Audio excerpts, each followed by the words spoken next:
নিজের ভাষাটাকে আমরা ঠিক মতো জানার চেষ্টা করি নাই বলে আমাদের মধ্যে ন্যাশনালিজমটা গ্রো করে না, স্লোগানের থেকে। আজকে এখন এটা নিয়ে আমাদের young generation Gen Z they are proud of it. আমার ব্লিডিং হয়,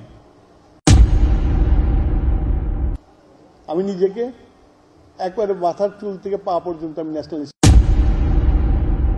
মনে করি। সেই জন্য মুক্তিযুদ্ধে গেছিলাম জীবন দেওয়ার জন্য। ভুগতাম, লেফট পলিটিক্স করছি, নকশালাইট হয়েছি।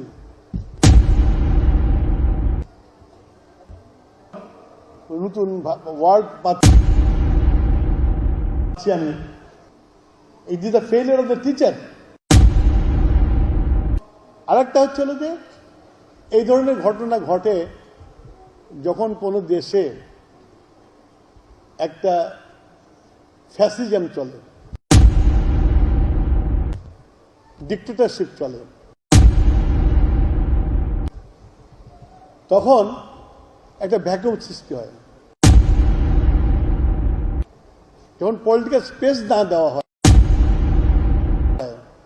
যেমন আমরা বিএনপি ছিলাম, ওই ডিক্টেটর যদি একটা স্পেস তৈরি করতো অপোজিশনের জন্য, তাহলে কিন্তু আজকে এই দেশে এই অবঘটে হতো না।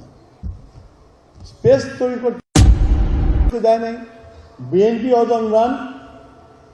আর যারা নাকি উগ্রপন্থী, এক্সট্রিম রাইট,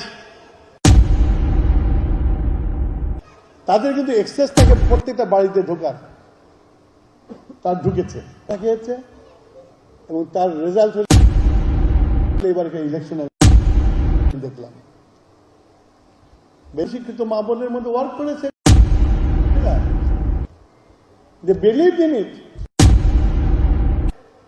ভোটের প্যাটার্ন এরকম হওয়ার কথা, সারা দেশে ভোটের প্যাটার্ন এরকম হওয়ার কথা না।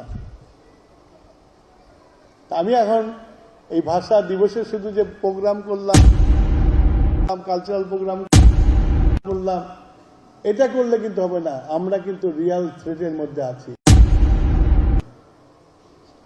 মেবি আমার জন্য I am in my fag end of life, কিন্তু তোমরা যারা এখানে ইয়াং আছো, তোমরা যারা আছো, তাদের কিন্তু ভাবতে হবে, নাহলে কিন্তু আস্তে আস্তে এক্সট্রিম রাইটে চলে যাবে।